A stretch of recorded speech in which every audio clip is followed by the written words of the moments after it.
ভেবে দেখো, তুমি ফোন তুললে আর কিছু করার আগেই তার মেসেজ অলরেডি এসে আছে। No good morning, no double text. আর এখানেই 90% ছেলে ফেল করে যায়, কারণ তাদের মনে হয় মেয়েরা ফার্স্ট টেক্সট মুডে এসে করে। না ভাই, মেয়েরা টেক্সট করে যখন তাদের মাথায় একটা ভয় তৈরি হয় যে যদি আমি এখনই মেসেজ না করি তবে এই ছেলেটা চোখের আড়াল হয়ে যাবে। আর সত্যি বলবো, যদি সে তোমাকে টেক্সট না করে তবে এর মানে এই নয় যে সে বিজি। এর মানে হলো তুমি রিপ্লায়েবল ফিল হচ্ছ। আজ এই ভিডিওতে আমি তোমাকে এমন 5টি হ্যাক বলবো যা সুইট নয়, পোলাইট নয়, কিন্তু কাজ করে ভয়ঙ্করভাবে। শেষ পর্যন্ত থেকো, কারণ লাস্ট হ্যাকে হয় তুমি আনকমফর্টেবল ফিল করবে অথবা বুঝে যাবে যে মেয়েরা ফার্স্ট টেক্সট কেন করে। আর যেসব ছেলেরা মাঝপথে স্কিপ করে যায় তারা সবসময় ওয়েটই করতে থেকে যায়। ভিডিওটি হাইপ করে সাপোর্ট করে দাও। চলো স্টার্ট করি। Hack number 1, stop trying to Impress. সবচেয়ে বড় মিথ কি জানো? ইমপ্রেস করতে হয় না। ইমপ্রেস যারা করে তারা এন্টারটেনার হয়। অ্যাট্রাকটিভ মানুষরা শান্ত হয়। যখন তুমি ওভার এক্সাইটেড রিপ্লাই দাও না, long messages, instant reply, extra emoji, তখন তার মাথায় একটা সিগন্যাল যায়, এই ছেলেটা ফ্রি আছে। আর যে ফ্রি থাকে তাকে কেউ মিস করে না। নেক্সট টাইম যখন কথা শেষ হবে, কনভারসেশন একটু ইনকমপ্লিট ছেড়ে দাও। রুড নয়, জাস্ট আনফিনিশড। মস্তিষ্ক ক্লোজার চায়, আর যখন ক্লোজার পায় না, টেক্সট নিজে থেকেই চলে আসে। Hack number 2, be predictable enough to be safe, unpredictable enough to be interesting.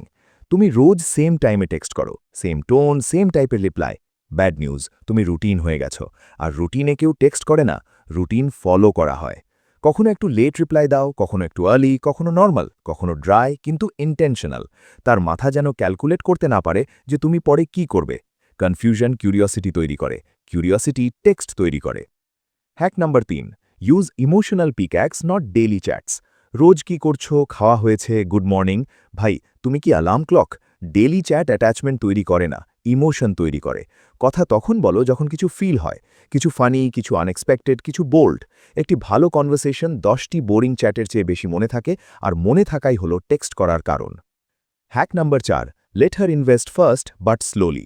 এই হ্যাক যারা বোঝে সেই ছেলেরা কখনো সিঙ্গেল থাকে না। তুমি সবসময় কোয়েশ্চেন করো, তুমি সবসময় এফর্ট দাও, ভুল। একটু থেমে যাও, দেখো সে কি ফলো আপ করছে, দেখো সে কি এফর্ট ম্যাচ করছে। যেদিন সে সামান্য ইনভেস্ট করলো, রিপ্লাই ফাস্ট, প্রশ্ন করলো বা কনভারসেশন কন্টিনিউ করলো, সেদিন তার মাথায় একটা লাইন লেখা হয়ে যায়, I am already involved. R involved মানুষ ফার্স্ট টেক্সট করতে ভয় পায় না। Hack number 5, walk away energy. সবচেয়ে খতরনাক হ্যাক। এটি শুধু স্ট্রং মাইন্ডসেটওয়ালাদের জন্য। যদি তুমি ভেতর থেকে এটা অ্যাকসেপ্ট করে নাও যে সে না থাকলেও আই এম ফাইন, তবে তোমার ভাইব বদলে যাবে। No chasing, no begging, no explaining, just শান্ত দূরত্ব। আর আয়রানি এটাই যে যখন তুমি ইমোশনালি অ্যাভেলেবল হওয়া বন্ধ করে দাও, তখনই সামনের জন তোমাকে ইমোশনালি চেজ করে।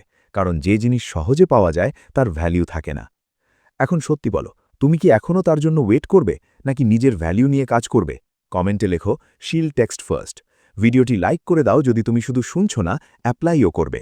সাবস্ক্রাইব করে নিও, কারণ এখানে ফেক ডেটিং অ্যাডভাইস নয়, সাইকোলজিক্যাল রিয়ালিটি পাওয়া যায়। আর মনে রেখো, যে ছেলে নিজেকে চুজ করে নেয়, পৃথিবী তাকেই ফলো করে। এন্ড স্ক্রিনে যে ভিডিওটি দেখছো সেটি দেখতে ভুলো না।